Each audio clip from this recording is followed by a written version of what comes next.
Hey Al, Hey, Barry. what do you call a 1,000-year-old Eladrin? What? A millennielf. It's time for Compelled Duel!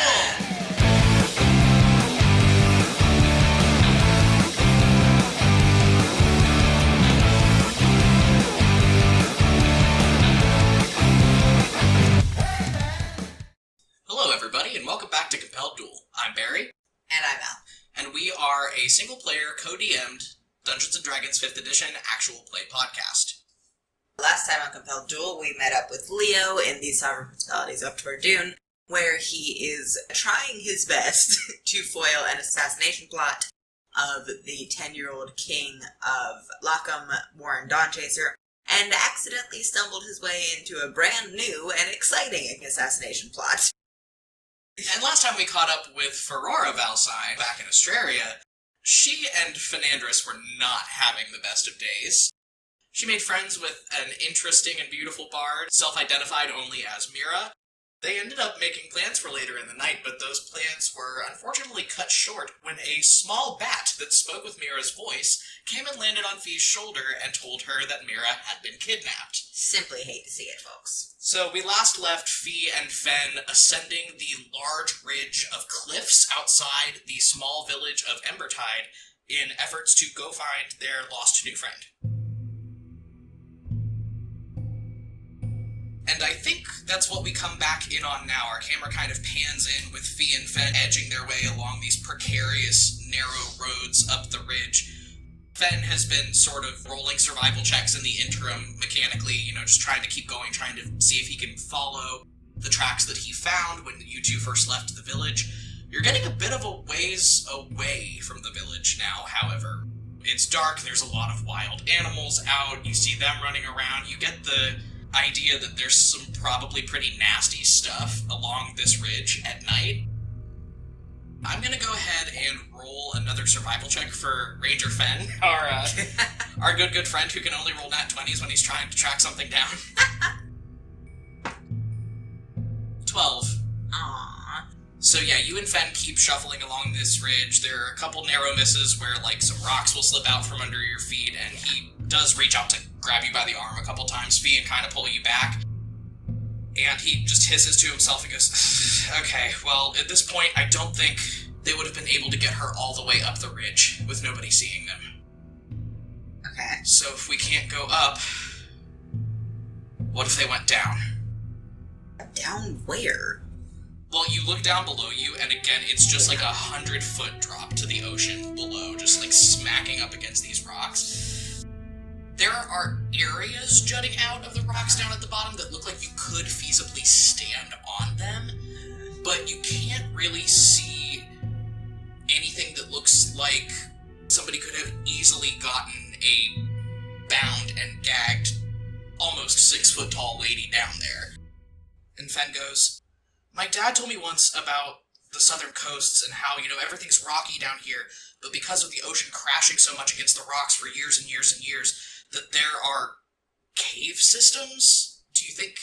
You said that she was in a cave, maybe she sent a bat. That seems as likely as anything. It certainly can't hurt. Alright, I'm gonna see if I can try to find a cave, I guess.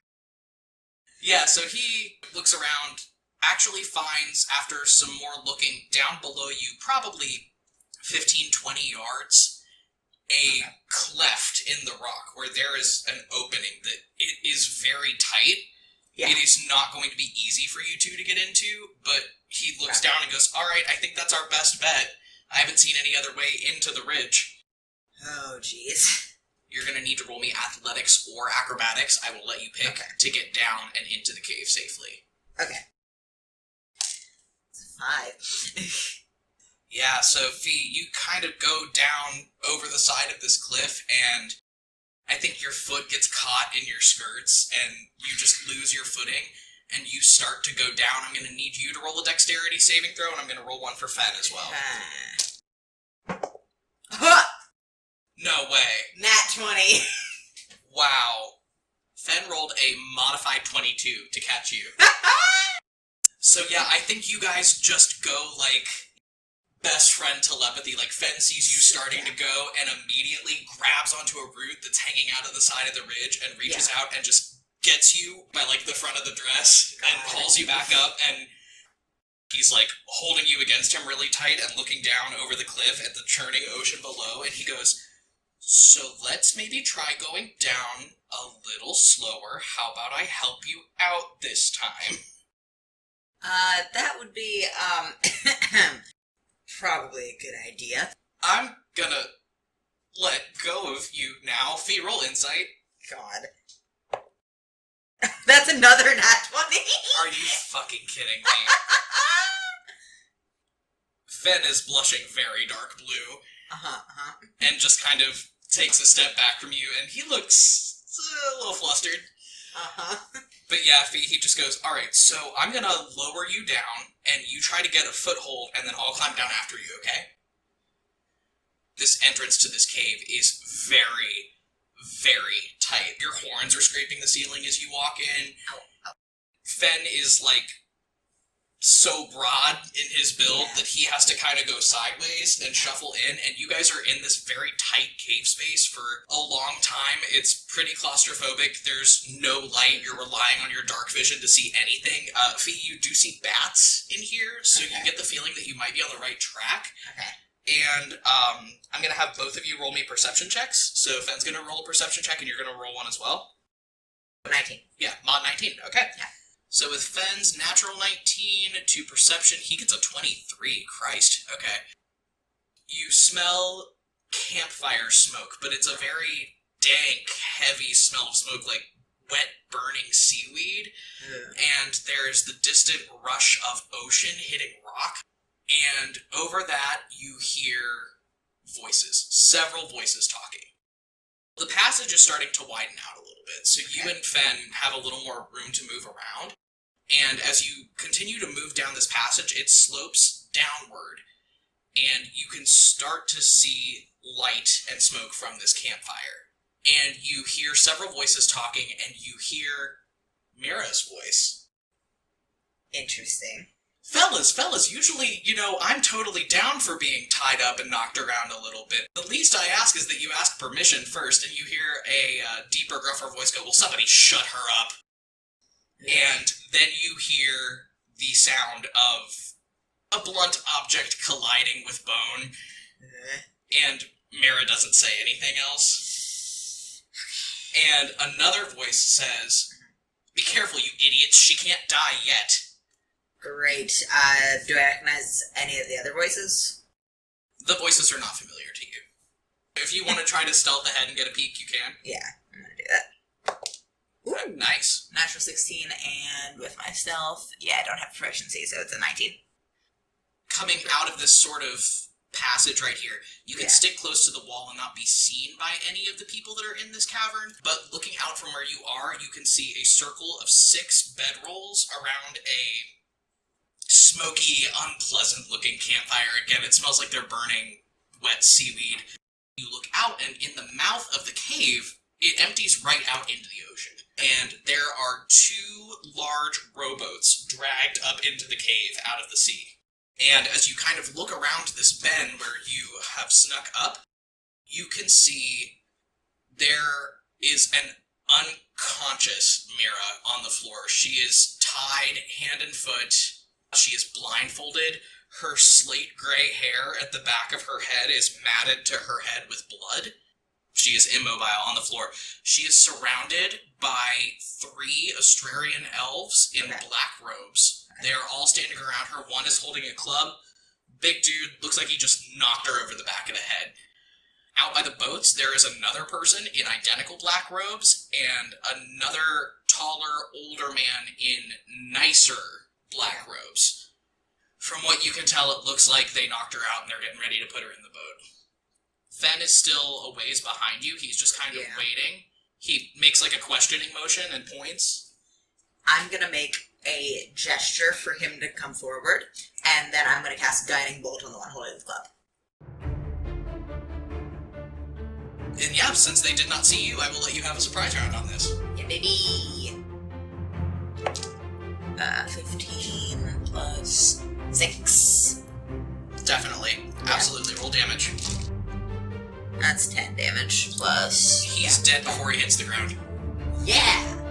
Yep, you come out of here and you fire off this guiding bolt. The whole inside of this dank, damp, algae-covered cave just lights up with the force of this guiding bolt. This dude is dead before he hits the ground. And now, we're all gonna roll initiative. I got a natural 18, so that's a 26. Love that alert, Fee. Alright, so Fee, what would you like to do? You are first in our initiative. Mira, again, still unconscious on the floor. You just knocked this guy out in one hit. Everybody else in the cave turns around, eyes very big. Okay, you said there's a guy in, like, nicer robes that looks like he's in charge. I'm gonna cast Witch Bolt on him. I'm gonna actually burn a couple sorcery points to do Quicken Spell. Okay. And I'm going to cast True Strike. So give yourself advantage. 22. That'll do it. Yeah. Roll damage on that Witch Bolt, please. 2 damage. You zap this guy and he looks shocked. And then it is going to be Fen's turn. Fen is going to run past you. As he runs past you, he yells, "Get Mira! I've got the rest of him." He's going to run up on the guy that looks like he's in charge, the one you just Witch Bolted. And he's going to try to hit him with his battle axe. So that's going to be 15 to hit. That is going to hit him. So he gets, I'm going to say he didn't have his shield out for this. He's got 1d10. Oh, buddy. That's 13 damage that Fen just did on this guy. Nice. Fen goes through, battle axe way up in the air, brings it right down into this guy's shoulder, puts a real hurting on him. It looks like the guy's wearing some kind of light armor, but Fen's axe just cleaves right through it. There's a spray of blood. Guy yells in pain, but unfortunately he is up next, so he is going to attack Fen. So he's going to roll to hit. Yeah, he does. Ow. He reaches down to his belt and pulls out a gleaming, jagged silver dagger with a crooked blade. It's a Kimbrel knife. This dude is a priest. Yep. Cool. And he stabs Fen right between the ribs. This knife melts through his armor like it's made of nothing. In fact, you would suspect that it's some kind of magical weapon. The hit with the knife itself did 3 damage, but then you see something happens. This knife glows with a sick, gray, necrotic energy, and you see Fen's veins from his chest all the way up to his neck and into his face, just visible above his armor. His veins go black, and he screams and stumbles forward as this necrotic energy just wreaks havoc on the inside of his body. Fen takes a total of 25 damage. Ouch. And now we are down to the first of these guys in robes, and he is going to go for you, Fee.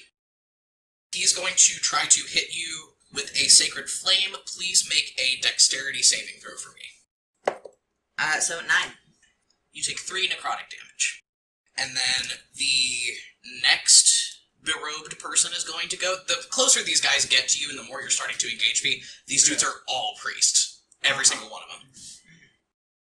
So this one is also going to run down on you, and he is going to try to do the same thing. So hit you with another Sacred Flame. Ooh, natural 18. Okay. You take no damage. Nice. Yep, the Sacred Flame goes wide, this flame of dark necrotic energy flying behind you, kind of bouncing into the wet wall and fizzling. It misses your head. Another guy comes running out of the back of the cave. You didn't see him there. Okay. But he's going to have to take a dash action to get out of there. He is using a full dash action to get out of the kind of back corner of this cave and get over to where his superior is engaged with Fen to help him, but he can't take any actions. He had to burn a dash. There is one kind of acolyte-looking priest tending to the boats, and he runs over on Fen as well. He's going to try to Sacred Flame him. So Fen's going to roll a dex save. When he rolled a nat 20. Nice! Yeah, this guy comes up behind with a Sacred Flame gleaming at the end of his knife to try to just fucking knife Fen in the back with it. And Fen, bleeding heavily, this sick necrotic energy pulsing down through one side of the veins on his body, actually tucks and rolls out of the way. Nice. On the floor and gets back up to his feet. He is stumbling and swaying and bleeding for all he's worth, but he is up. And then we are back at the top of the order with Yuffie. So I have these two guys in front of me? Yeah, you have two of the kind of acolyte, lower-looking priests in front of you. First I'm going to use that Witch Bolt, and I'm going to deal another 1d12 damage on the guy that looks like he's in charge. Okay. Ooh, baby. Wow. 11 damage. 11 damage. You watch this guy stab your friend, Fee, and Yeah. Fen looks really hurt by it, and you just... With the Witch Bolt, it is like Palpatine-style lightning bolt to him. As I do the first damage, it like crackles out, and then I just do like a hand motion, like cracking a whip. You hit this guy with this Witch Bolt just for pretty much all you're worth, trying to get him off of Fen, who has rebuffed another attack, done a tuck and roll, and is now back up on his feet. And yeah, this guy looks hurt. Good. Severely, severely hurt. And now it is Fen's turn? No, it's not. I'm going to use my other two sorcery points to do Quicken Spell, and I'm going to do a Thunder Wave on the guys in front of me. Okay. Yeah, so I'm going to make them make con saves. That's an 8 and a natural 20. That's a total of 14 damage to the guys in front of me. So Wow. half for the other one. So, okay, this one takes 7. This one is blasted back, I think, 10 feet, right? Yep. I do the whip cracking motion to get the one guy with 11 points of lightning damage, and then I turn to the ones in front of me, both hands up, and I have noted that they are priests, so I am going to just smile at them and say, I am the emissary of Kimril on this plane. He has rejected you. And then Thunder Wave. Fucking sick, dude. Yeah, this one guy's dead body just goes, like, flying off into the ocean. Yeah. And the other one is not pushed back, but he does take how many damage? 7? He looks very hurt. Good. He looks extremely injured. Good. But he is still standing right in front of you. Would you like to do any movement before Fen's turn? I mean, yeah, because he can't do a spell on opportunity attack. Yeah, I'm going to take my full movement and I'm going to run up. Yeah, I'm going to run up on Mira with my full movement. Okay, so you're using your full movement to move past this guy, run up on Mira. He is going to get an opportunity attack on you. That's okay. He rolled an 18, so he is going to hit you. But you see he goes, Fee, as you move past him, after fucking launching this dude into the ocean, you go to move past him, he unsheathes his jagged priest knife and goes back to stab you, and the movement of his arm is arrested. And Fee, roll me an advantaged perception check as you move past this guy. 18. Fee, this guy, as you go past him and he goes for his opportunity attack, he pulls out that jagged priest's knife and goes to try to get you with it. And there's this cacophonous sound of thunder. It is like his knife collides with a plane of pure thunderous force. Yeah. In the air in front of you. It's like he tries to stab you and some outside force, it is not a spell you cast. In fact, it is not a spell that anybody cast, you think. Just rebuffs the edge of this knife, and he looks extremely confused for a second, but then just grabs the club at his belt and tries to hit you with it for 4 damage. Okay. So now we're down to Fen. Fen turns around to the guy that just tried to stab him in the back and goes, "Oh, son, that's poor sportsmanship," and then just wails on him with his axe. Good. So, I'm going to roll to hit on him. It's a very tense moment, but Fee does laugh at that. He is going to hit the gentleman behind him. And that's going to be a D10 plus 4. Hey, that's a 10. He decapitates this dude. Good. But then it's down to the priest, the big dude. So he's going to catch an opportunity attack from Fen to come over towards you. Fen doesn't hit him. Okay. So yeah, this more powerful looking priest Fee comes over at you. He is flanking, so he is going to get advantage on this. Does a 17 hit your armor class? Yes, it does. Alright, so he's going to burn another spell slot to do the same thing to you that he did to Fen. I think it's more of a slice than a stab. I think it gets you across the arm of your dress and, lays open the arm of your dress. And you can see the blood starting to well up blue, staining the sleeve of this fabric, but then you see the necrotic energy start to sink in.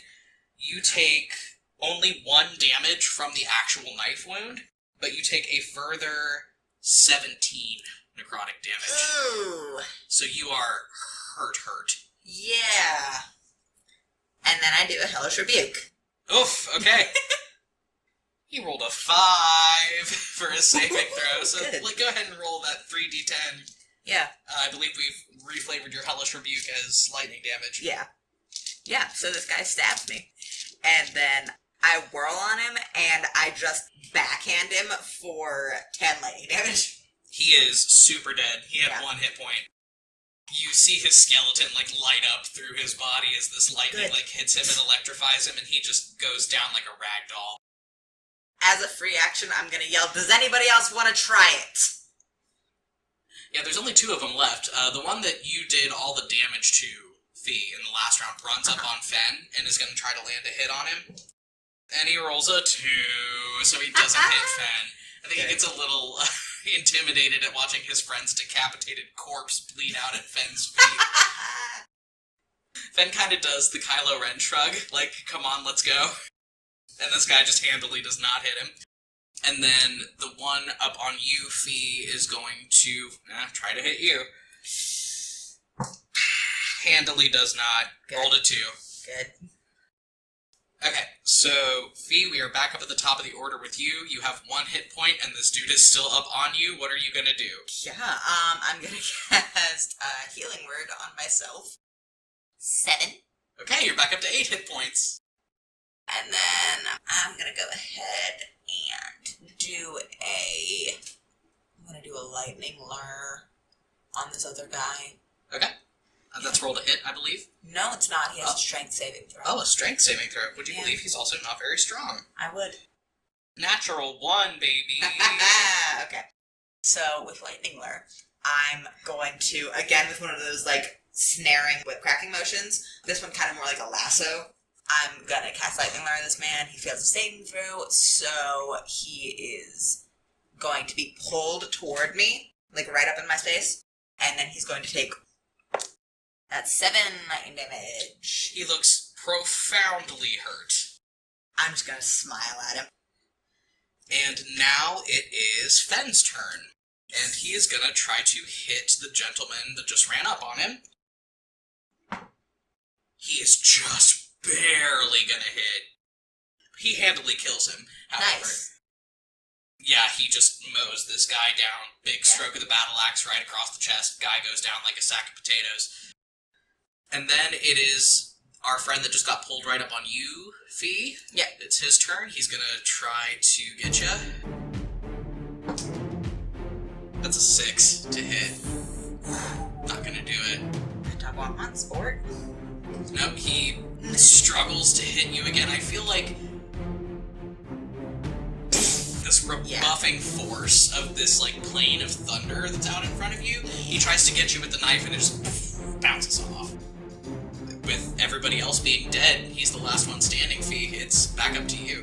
Okay, so I'm gonna go ahead and, still just grinning super big, I'm gonna look at him and I'm gonna say, guess it wasn't your day.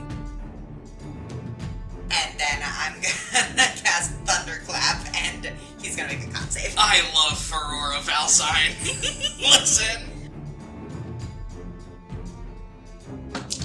5. Yeah, it's not gonna do it, bud. So he's gonna take 1d6 thunder damage. So that's a 4. I think as he tries to stab me, like you said, there's a little plane of thunder that stops his knife. So as it impacts with that, Fee is gonna grin viciously and say, guess it wasn't your day, and then just bring her hands down and do a thunderclap and 4 damage. He's dead. Yeah! Yeah. This guy, I think his eyeballs, explode in his head. Yes! Yeah. And then as a bonus action, I'm gonna do Healing Word on Mira. 5. Mira comes back up, ragged gasp, and she sits up and she looks around at all of the fucking carnage and blood and dead bodies around you, and also you and Fen standing there, both of you kind of looking like shit.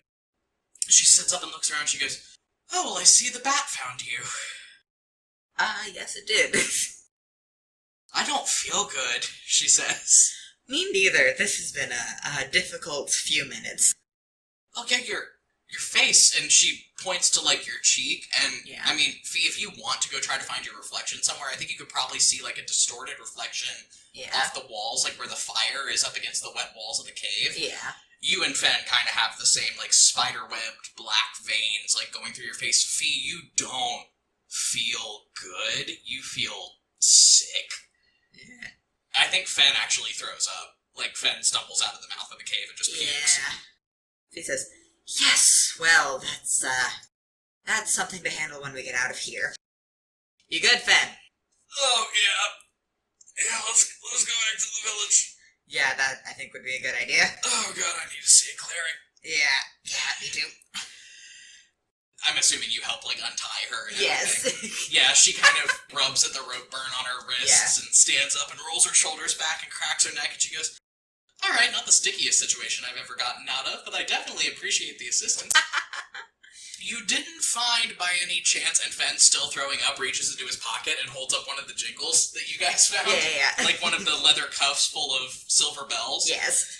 And Mira takes it with a mumbled thank you and latches it back onto her ankle and does a little dance move and, like, stomps her foot and is going to cast a Cure Wounds on you, Fee. Fantastic. At 2nd level? I appreciate that. Yeah. Ooh. Fee, you're going to get 16 hit points back from that. So, Fee, you're almost back up to full. And then she's going to do another one on Fen, also at 2nd level. Fen is going to get 15 back. So, you and Fen are both looking substantially better. Yeah. Mira still looks like she got shit kicked. Yeah. Then, yeah, I'll do a 2nd level healing word on her. Okay. That's a 9. Yeah, she's back up to 14. Yeah, she looked like she had been really sore, like she had really gotten the shit kicked out of her, and she kind of rolls off a little bit more of the pain and stands up a little bit straighter, and she goes, oh, okay, that was deeply unpleasant. Should we, go back to the village? Yes, I'm sorry I can't do more healing. I have not been, blessed with, sort of clerical, medical abilities. If I remember, there was a cleric back in the village, right? Yes, there was. Old guy, shambling old man. Seems sweet. Brother Vanto, I believe. Ah, sure. She waltzes out of the cave, and she reaches behind her, and she starts dragging out one of the boats that these guys had. So she goes to start hauling one of these boats out into the water, and she looks over at Fen and goes, hey, Muscles, you know how to make one of these things go? He shrugs and goes, I mean, I guess. Fee just kind of, with as much dignity as she can muster, flounces off into the water with her fucking ball gown that she hasn't changed out of. Just sopping wet, probably weighs like 15 pounds every time she moves. You guys make it back to the village. The streets are dead silent. It's 2-3 o'clock in the morning. I don't like that. I'm sorry. Do you want to go wake somebody up? You need a cleric. I'm gonna go to the church. Okay, yeah, you walk into the church. Churches of Kimmerl are open 24 hours a day. Yeah. So the doors to the church are not locked or anything. You come in. The sanctuary is empty. There are still candles burning. There's still incense going. You know, all the things that are necessary to keep the church running. Yeah. If you wanted to go find Brother Vanto, you'd have to probably dig deeper in the church.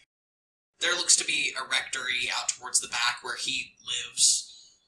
Fee is going to nod to herself, say, got a bad feeling about this, and then head out towards the rectory. Yeah, you find this rectory. Door is closed. I mean, you can knock. Okay, I'm gonna knock on the door. Okay, you knock. There's a moment, and you hear from inside some shuffling and harumphing, some tired old man noises. Brother Vanto opens the door. He's still in his robes and everything from the celebration this evening, and he squints and he goes, oh, Grand Duchess, to what do I owe the pleasure? What time is it? It's late. I am in need of some assistance. I'm very sorry to trouble you at this, at whatever hour this is, but, some things have happened. Oh, do come in, child. You look like you've been through it. Come. Yeah. She's gonna also, like, gesture Fen and Mira after her. Okay. And then just gotta stand in this old man's space and say, we need so much healing. Oh my goodness, what happened to the three of you? And he immediately starts breaking off the cure wounds. Yeah, I mean, yeah. I'm going to go ahead and say that he had enough mojo going on that you're all up to full. He gets out the knife from his belt, and there's a cool kind of silvery glow around it that he skates down over you, and then Fen, and then Mira, and you guys are all up to full. It looks like he does a bit of even like a restoration spell on you and Fen, where you feel this sick necrotic sludge in your veins leave your body, and you feel definitely 100% again. Awesome. Well, I'm guessing that the festival didn't go too well, he says. I'm not entirely certain of everything that happened. You would have to ask, and then she gestures at Mira. He kind of squints over at her and goes, "Oh yes, you're the nice young lady with the minstrel troupe. Your show was fantastic." She goes, "Thanks, your friends kidnapped me." He winces. Yeah, this old man blinks and goes, "I'm sorry, what?" Yes, we found her in a cave with several priests of the Order of Cameral. I think something is wrong with the local chapter. There may be some corruption within the local church, and I would hope that we could investigate that while I'm here. Well, my dear, I'm the local chapter. I'm the sole proprietor of the church. There aren't any other priests from here to Ilneus, unless you count the ones on the island. But this is most concerning. I'll send a missive to the island right away. I'll see if I can figure out what's going on. This is most unsettling. Roll insight, Fee. Okay. 8. Yeah, he looks very concerned and a little confused, but he bustles off, pulls out his knife again, and you see it glow, the same kind of magic it did when he was sending a message to your father. And he pauses for a second and listens for a reply, and then nods to himself, and he goes, "I promise you all will figure this out. I think it has to be some sort of misunderstanding. We have plenty of time before the delegation from Valental gets here to pick you two up, and my lady, I'm so sorry that this happened to you, but I unfortunately don't have an explanation," he says to Mira, who side-eyes him really hard. Can I roll insight on her? On Mira? Sure. Yeah. What the fuck is that about? Oh, it's a 4. She dusts herself off and goes, "No harm, no foul. I guess I didn't die. I need a bath and a trance very badly." Oh, me too. Oh, me too. Oh, well, the local bathhouse should still be open. The water might be a little colder than you're used to, but... That will be fine after the day I've had. I would take ice water. Fen goes, "Ooh, bath. Bath good." Yes, bath. Ideal. "Well, good night, all of you. I'll do my best, as I said, to help you get to the bottom of this. It's very concerning," Brother Vanto says. Good night, Brother Vanto. I apologize again for this. He just bumbles off and kind of shuts the door behind you guys as you leave. So you guys proceed out to where the local bathhouse is. It's right off kind of this main square. It's definitely not the quality that you are used to, Fee. You know, the beautiful, rich, stained glass domes and wonderful, rich appointments of the Astrarian royal baths are not the case here. It's a wooden hut with mud walls. So everything that you would expect in Astrarian baths, but the quality is not quite the same. Sad. They have thin linen robes available for people that come in to kind of wear, because there's only one of each bath. It's very co-ed, so everybody here is going in the same tub. Fantastic.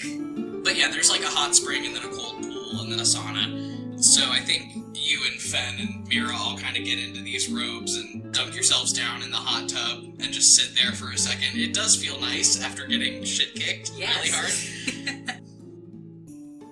And after a while, Mira says, "So, I typically don't do this because of professional reasons, but given that you two did save my bacon, I feel a little obligated to tell you, Mira's a stage name." I figured when you didn't offer any further information. She laughs, just throws her head back. She's got her head back, like soaking in the tub, trying to wash the blood out from where she got clocked over the head. And she sits back up, wet hair kind of hanging down around her face, and goes, Sabine Javaris, Bard Extraordinaire, at your service. Lovely to meet you, Sabine. Try not to get kidnapped if I'm not in the vicinity. Wasn't the first time, won't be the last, she says. Well, that's concerning. The old man knows something. How are you getting that? I mean, I'm sure he knows things. He's a priest, but I don't... You'd be surprised just how much a crafty old fox can pull off, passing himself off as a doddering old man. That's all I'm saying. I've got a good bit of career experience. You get more interesting with every sentence that comes out of your mouth. I've been told, she says. Big smile. Fee sinks a little lower in the water. Yes. Well, what do you suggest our next move is, then? Because I don't... Even if he does know something, I'm not sure how we're going to get information out of a priest. Well, my troop's leaving tomorrow, but, I feel like without much excuse-making, I could probably find a way to stick around until your ride comes to pick you up. We could, keep an eye on the situation.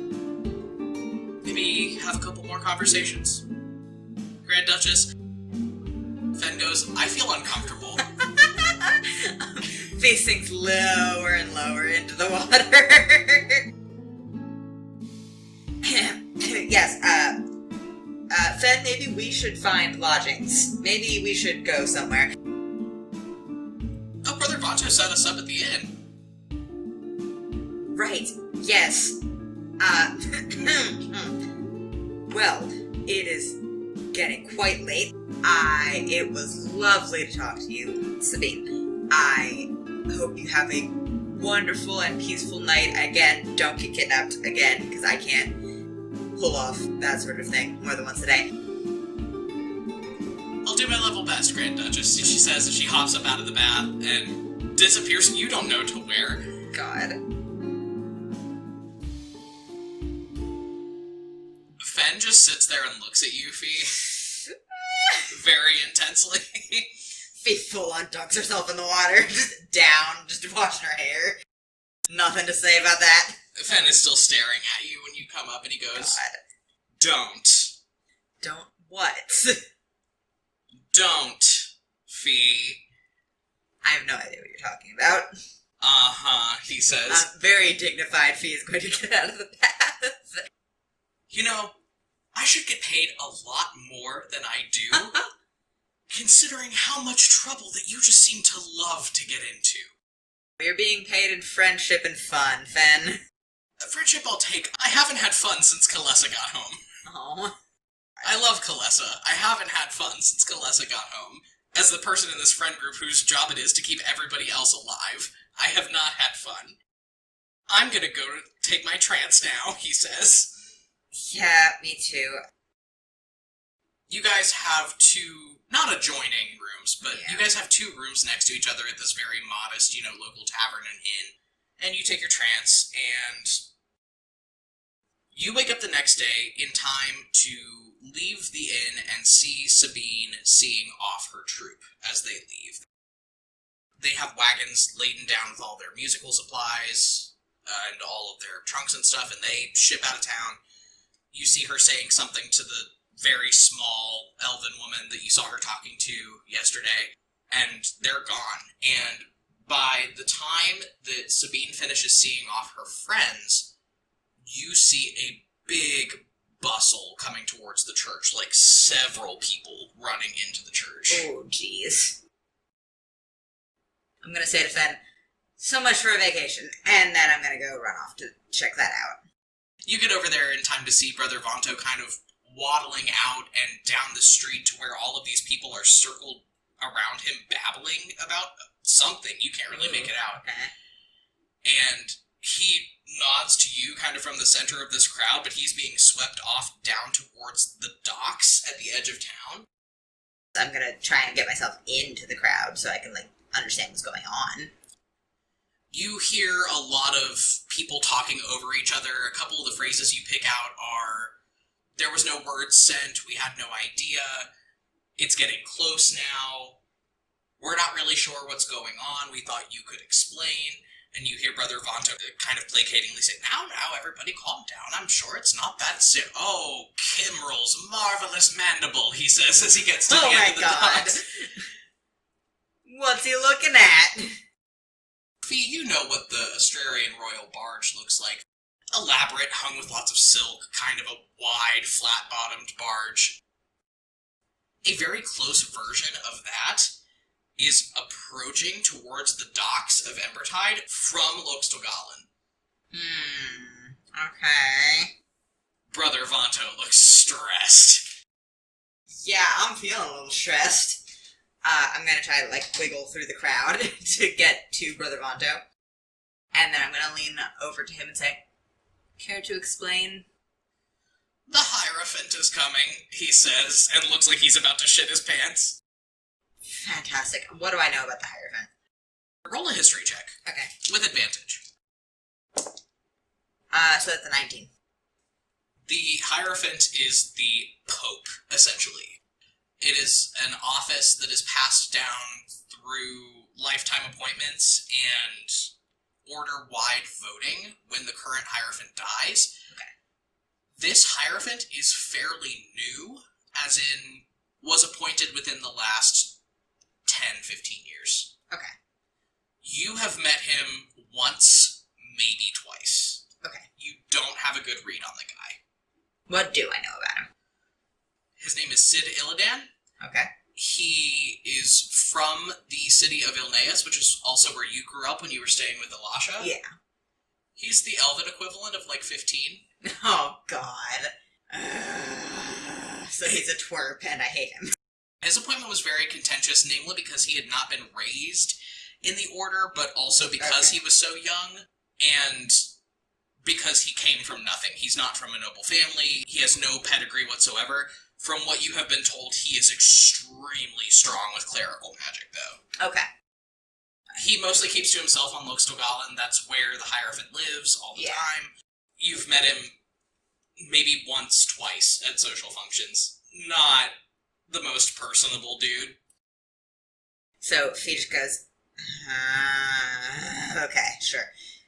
Brother Vonto just continues to pale. Yeah. And he goes, when I sent the message to the island last night, I didn't think it would garner this kind of response. Oh, the church is so dirty, I have to go, he says. Oh, God. Okay, sure. This might as well happen.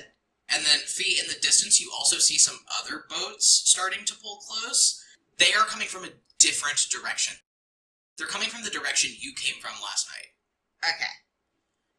These other boats actually close the distance between them and the docks faster than this big barge coming from the island does. Yeah. And you see a couple more priests and shrouds, essentially, bodies wrapped up in blankets in the boats. You can infer that they have cleaned up the crime scene and are bringing the bodies here. Yeah. Fee is going to try to not look too closely at that whole contingent of people unless they engage with her. She's just gonna, try to straighten her posture and just, wait for the barge from Lokstogalan. Okay.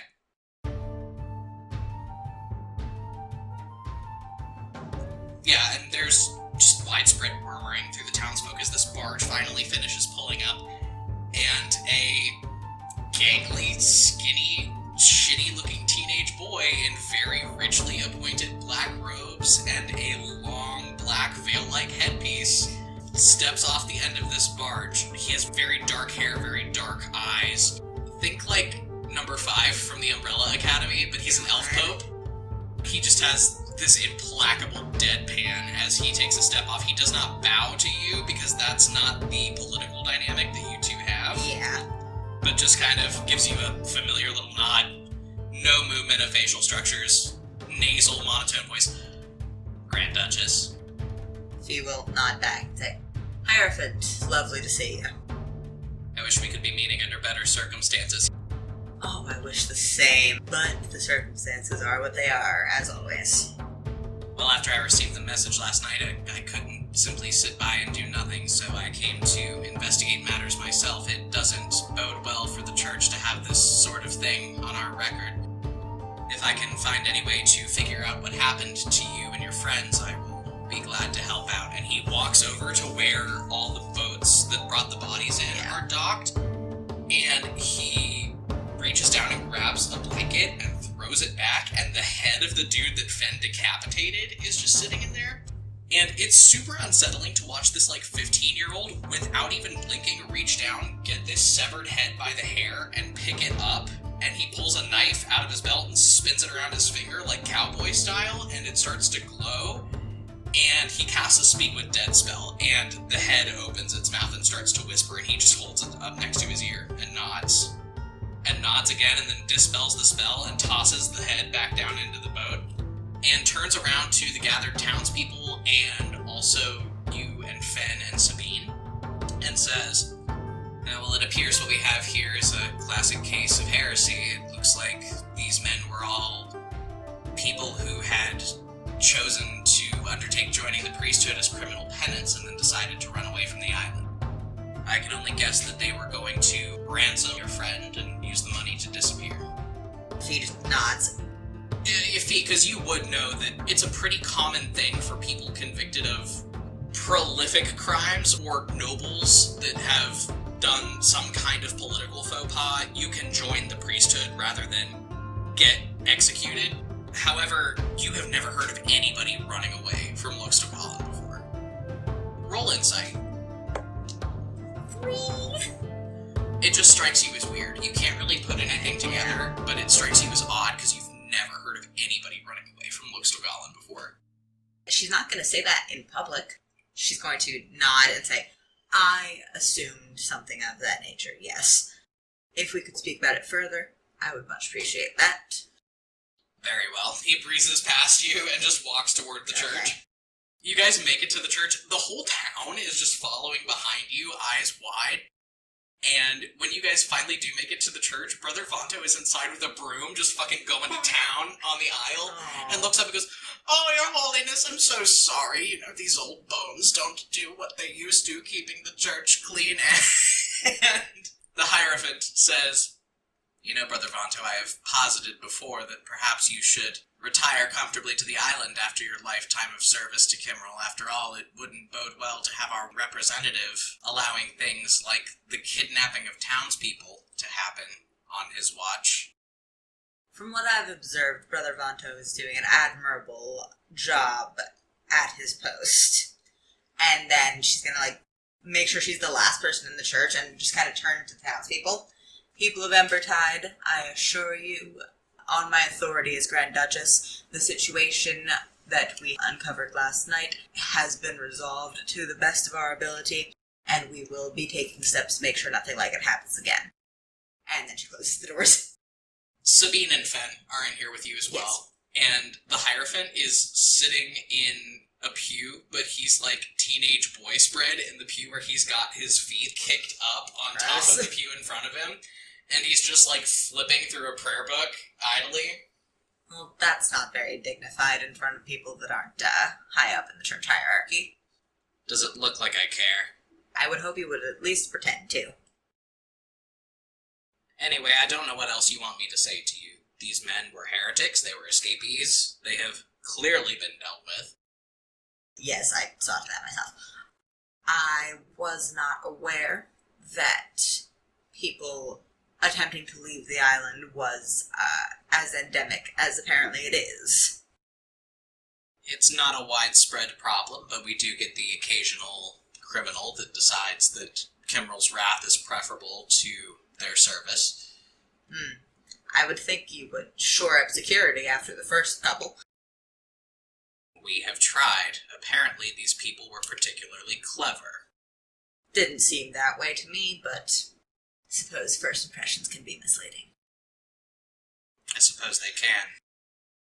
At any rate, I believe my work here is done. I've investigated the source of the issue. It seems that everything's been taken care of, and, well, dead men don't kidnap people unless somebody tells them to. At that rate, Brother Vanto, if you would mind, defleshing the bodies. Their skeletons can serve Kimmerl even if they didn't want to in life. She will just, incline her head and go, "So will it be." He breezes past, doesn't say goodbye. He's a rude little shit. Yeah, of course. Yeah. You guys leave the church, and then we do a little bit of a time skip. Sabine's troop is gone. She sticks around. You hang out with her quite a lot over the next several days. I think probably a week passes where you're just getting to know this bard. She plays everything kind of close to the vest and doesn't tell you a whole lot about her history, but she does talk to you a little bit about her job as a bard and her particular take on bardic magic with the dancing and the bells and how she's the one that pioneered that and things like that. And I think you become pretty good friends with this bard, over the next week or so. Yeah, I think Fee's gonna also be, taking full advantage of the hospitality of the town. I don't think she's had food from the region since she was a kid. I think it's kind of like what she grew up on, and it's not something she has a lot of in Valenthal. I think it's she's enjoying being near the ocean. She's just waiting around to get picked up, but kind of trying to enjoy herself while she can. Yeah, and I mean, Southern cuisine is very good. It's very spicy, very meat-heavy. It focuses a lot on lamb. There's a lot of sheep down here. Not necessarily, in Embertide, but they have, a network of villages that they do trade with. And there's food coming in for the island that they ship off. You have a pretty good time hanging out with your new friend and hanging out with Fen and kind of just relaxing. And also Fee is plotting revenge. I wasn't kidding. I'm going to knit Soren Chakrana a scarf out of his own intestines. Jesus. After about a week, Fee, you are kind of walking along the street, and you haven't seen Sabine all day, which is weird, because she usually comes to your room to meet you in the morning and just kind of take you about your day and escort you throughout whatever you guys are doing. I'm gonna go look for her immediately, because the last time she wasn't where I thought she was going to be, she got kidnapped. Okay, roll an advantaged investigation check. Cool. 12. 12? Okay, that'll do it. You move around and find her eventually in a small clearing in the thin kind of congregation of woods outside the town right before the ridge starts shooting up into the sky. And she is holding a small sparrow in her hands. And she is whispering to it. She has not noticed you there yet. Go ahead and roll me stealth. 14. Yeah, so you're able to sneak up. She doesn't notice that you're there. She has this very small bird, a little sparrow in her hands, and she's whispering to it, and she says, "It makes me very happy to learn about your promotion, my dear friend. However, I would urge you to exercise caution moving forward in the future. These kind of bold moves often come with repercussions, as I have learned very intimately in my recent experiences. I hope you and your family are well, and it's my fervent desire that I see you soon. S." And she goes, "Go, little friend, go!" And the bird takes off into the sky and flies away. Yeah, fuck it. If he's not wise, she's gonna step out from behind a tree that she was presumably ducked behind and say, "Who's being promoted?"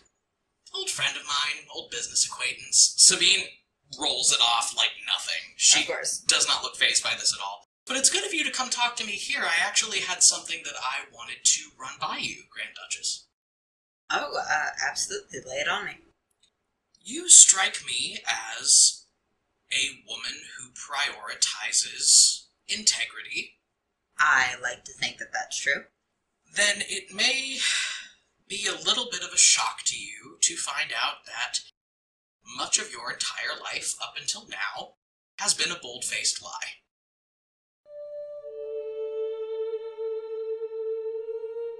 Bold claim. "Your Highness, I'm only telling you this because I believe that you are trustworthy. Believe me, if I didn't think that either of us stood anything to gain from you having this information, I would have been gone a week ago. There is calling it a society would be a little generous. There is a collective of people in Astraria who, over centuries of research and dedication, have figured out that we have all been lied to for a very long time by many different people. I was here to help figure out one of those lies, and that is why I got kidnapped." So it's a conspiracy, is it? More like a complicated, intertwined network of conspiracies. Mm-hmm. Like I said, it's complex, and even the people involved in this effort, these people like me who are devoted to the truth, sometimes we don't all agree with each other about exactly what that truth is, but one would argue that perhaps truth and strife is better than ignorance and bliss, yes? Sure. You know what? I don't indulge conspiracy theories, and unless you have some grand revelation, I will remind you that I am the damn Grand Duchess. I have been embroiled in most deep state secrets for much of my life, and I really don't know why I expected this to end well, but I'm going to go back to the end now. Why does nobody escape Luxtogala? Because they have security to prevent them from doing that. Why did those people make it out? Why do people in this village go missing every year on the equinox? Why does nobody who's not a high-order priest ever get to go to the island?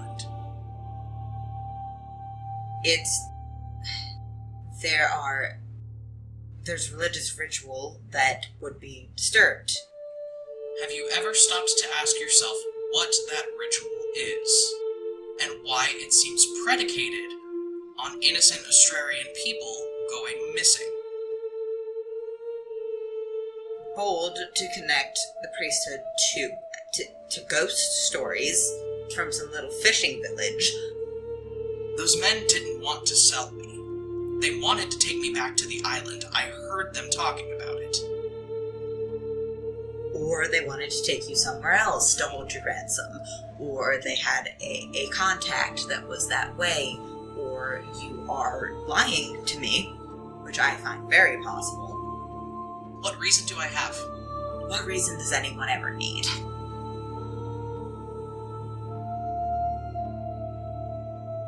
Alright, fine. I can acknowledge that this is all very sudden and based upon a friendship of circumstance, since that seems to be the way you view it, but I have been called out for some other duties by my troop, and I will need to go soon. I just wanted to give you an in if you decide that maybe you want the truth. Can I tell you something I've learned, Sabine? Having the life that I've had and having the family that I do. Lay it on me. No one ever gets the truth.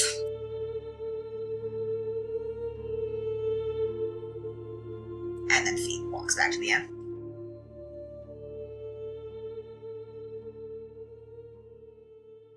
Sabine disappears after that day. You don't see her again. The next day, Fee, through the one very small, narrow, rickety road down this ridge into the village, a caravan of royal carriages rolls up. And out of the lead one, your father steps out and strides across this town square. I think you and Fen are just kind of standing there waiting, and he gets you by the shoulders, gives you the once-over, makes sure you're not physically harmed. Well, this didn't end up the way we wanted, did it? No, not at all.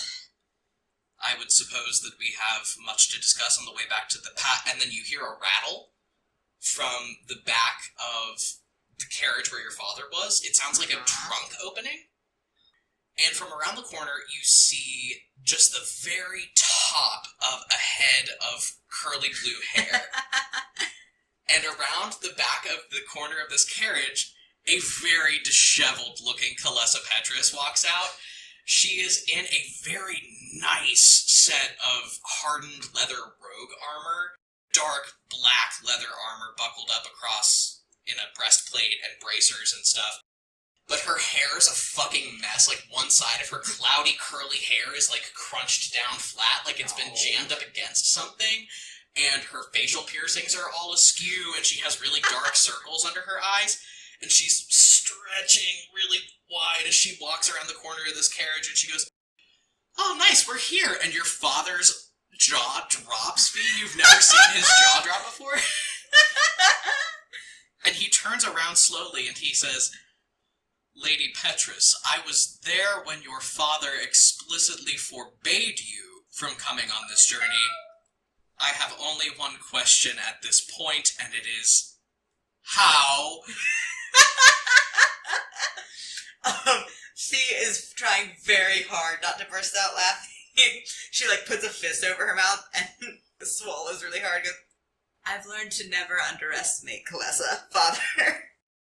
Kalessa just gets this big mischievous grin on her face, and she goes, "Well, I mean, I got in one of the footlockers, and your father says, you've been there for 8 days? And she says, I've been getting out at night to eat and go to the bathroom, but yeah.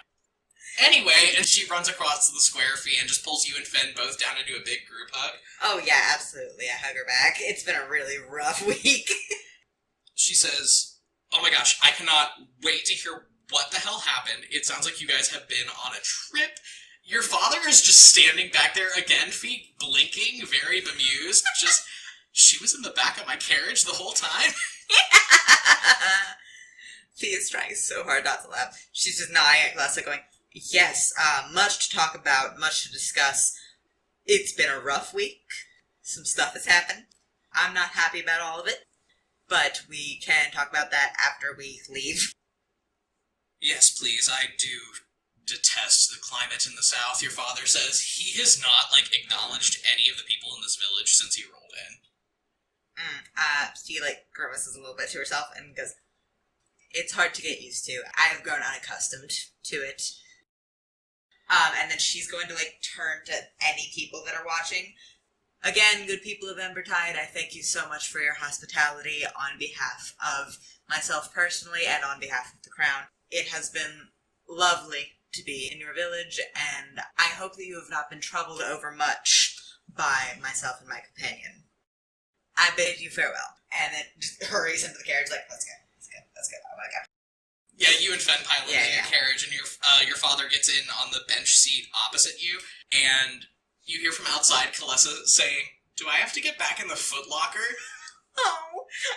And your father pinches the bridge of his nose. "No, Kalessa." "Okay," and she hops in the back. 8 days at the footlocker? "I think I may have done permanent damage to a lot of my muscles." Well, that's unfortunate. It was either that or hang on to the bottom of the carriage, and I didn't know how rocky the terrain was going to get. You could have also stayed at home. Just, putting that one out there. No, I couldn't. You and Fen were gone. Speaking of which, what the hell happened? Your father says, "I'm reticent to agree with Lady Petrus on anything, but yes, I concur." Fee grits her teeth, and then, just winning Grand Duchess' smile, says, "There was an issue with the teleportation circle as we left." The teleportation circle was set up by the most proficient wizards at the Order of Iluna. I don't understand, your father says. I, as you know, am not proficient in wizardry. I would have to go back over the events with some of the wizards there. Well, what wizards were there? That was probably kids from my class, Kalessa says. I didn't know many of their names. A few friends of Elisha's, a couple of students, just a few people milling around. The only person I really recognized was Soren, but it's not saying much. Soren's not a teleportation specialist. I'm gonna roll insight for Kalessa. That's 18. I mean, you can try to lie if you want. I have pretty good charisma. Woo! Yep. 23. Okay, she buys it. I would, again, have to just go over what happened with a few of the people that were there. I'm not super well read on teleportation magic especially, but as soon as we set off, I knew something was wrong. So, And what has been your experience here over the last few days? Uneventful? There was an incident. There were some escapees from Lux to Galton. I have conjectured, with the help of the local priest and of the Hierophant, they had planned to ransom off a traveling bard to pay passage to go somewhere else. They were dispatched, the situation was dealt with, but... Roll insight with advantage. Okay. That's a 4. Your father's face is unreadable. But he nods and says, well, I trust nobody important was hurt. No. Fen looks offended. Not permanently.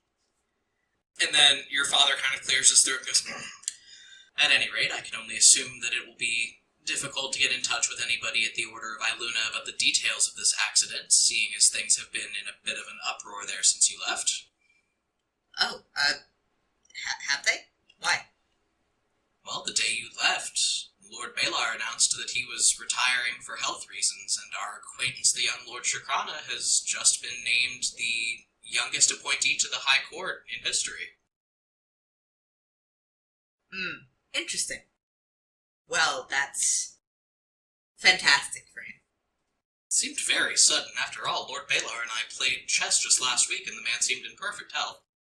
That's how it goes sometimes, isn't it? I suppose. Kalessa is looking back and forth between you and your dad, and her eyes are just getting narrower and narrower. I think you guys stay with a minor noble family in the southern countryside. Later that night, you're set up with rooms and lodging and food and everything. And Kalessa and Fen both come to your room, Fee, and they just kind of corner you. Oh, God. Kalessa just has her hands up like, well? Because I know that that was bullshit. I don't know what kind of bullshit it was, but I know that that was bullshit. Fen, at that point, also kind of clears his throat and goes, I mean, like, yeah, you didn't tell your dad about Soren. What was that all about? And Kalessa goes, what about Soren?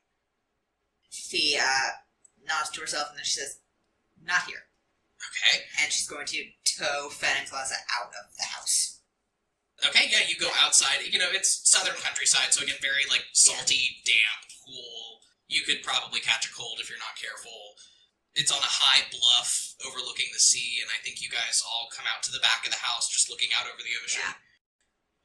She is going to clear her throat and just kind of like steeple her fingers and then say, I didn't tell him about what happened because I'm going to handle the situation myself. What's the situation? The situation is that Soren Chakran is a rat bastard. I mean, that's not helping me a lot, Fee. Can you, like, my friends are involved in this shit now. I need you to help me understand. Soren sabotaged the teleportation circle. What? I watched him scuff out part of one of the lines and get me and Fen sent here. And I believe that Lord Balar retiring was orchestrated. I believe that I know several other people who are involved, given information that I've been able to pick up.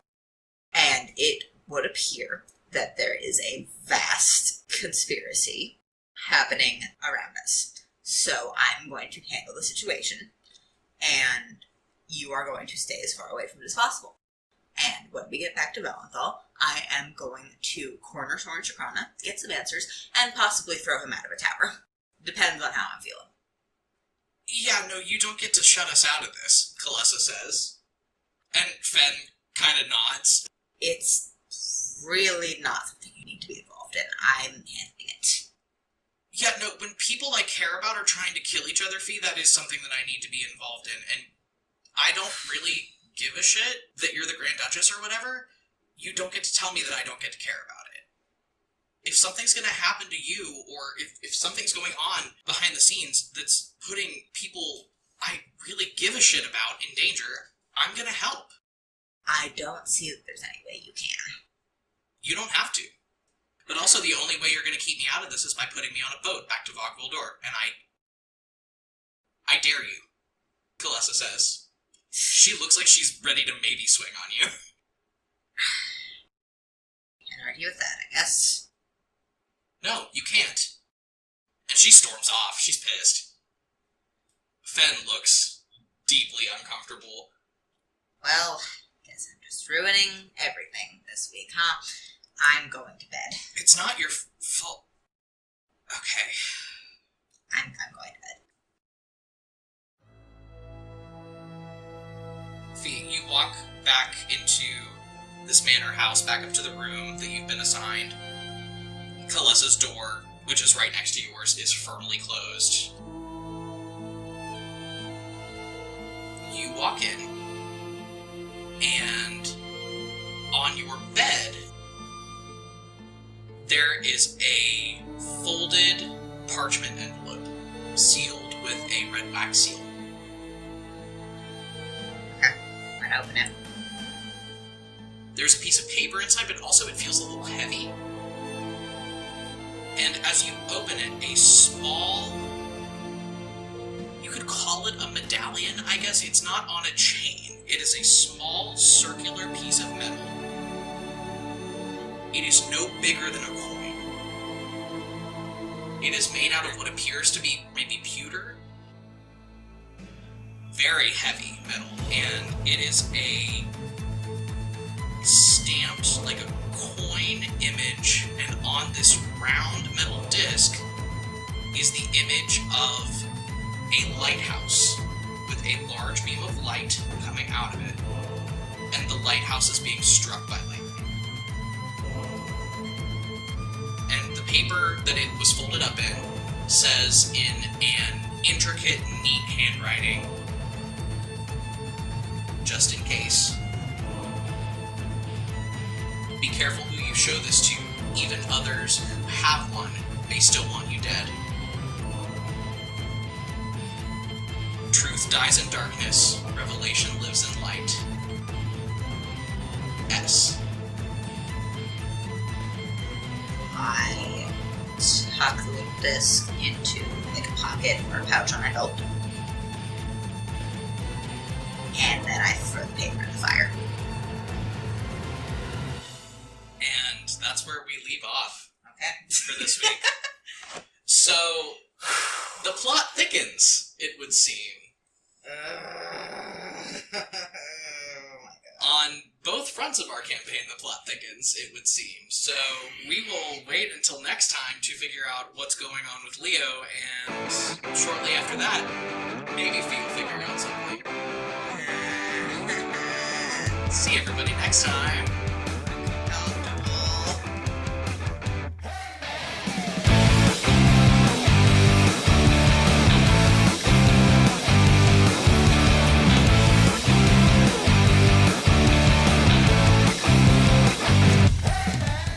Hey everybody, Barry here with the postscript, just handling a couple housekeeping things after the episode. Thank you all so much for listening. If you're new, welcome. If you're sticking around from previous episodes, thank you so much. As always, we are on social media. We check the tags #CompelledDuel and #CompelledDuelPod for any kind of interaction. We are on Twitter, Tumblr, and TikTok @CompelledDuel. We are also on TikTok @CompelledDuelAudios, which is where we post audio snippets from the show. And a cool new announcement, we actually have our website live now. So if you head over to compelledduelpod.wixsite, that's WIXSITE.com, my wife designed us a beautiful website where we have a fan art gallery, character profiles, links to a lot of our maps and stuff. It's basically a big Compelled Duel resource. So we're really excited about that. We hope you guys get some use out of it. If you're enjoying the podcast, as always, we ask that if you like what you're hearing, you tell 3 friends about it, and if they like it, tell them to tell 3 friends. Word-of-mouth advertising has gotten us really, really far, and we really appreciate all the legwork that you guys put in yelling at your friends to listen to us. It really, really helps. If you'd like to support us in other ways, we do have a Patreon, so if you head over to patreon.com/compelledduel, we have a lot of great perks available for our patrons, including early access to episodes and access to cool stuff on our official Spotify account, and perks in the official Discord server. That's about it for this week. Next episode's going to be going up on Friday, January 22nd, or if you are a member of our Patreon, you'll have early access to it on Thursday, January 21st. Thanks so much, and we'll see you guys next week.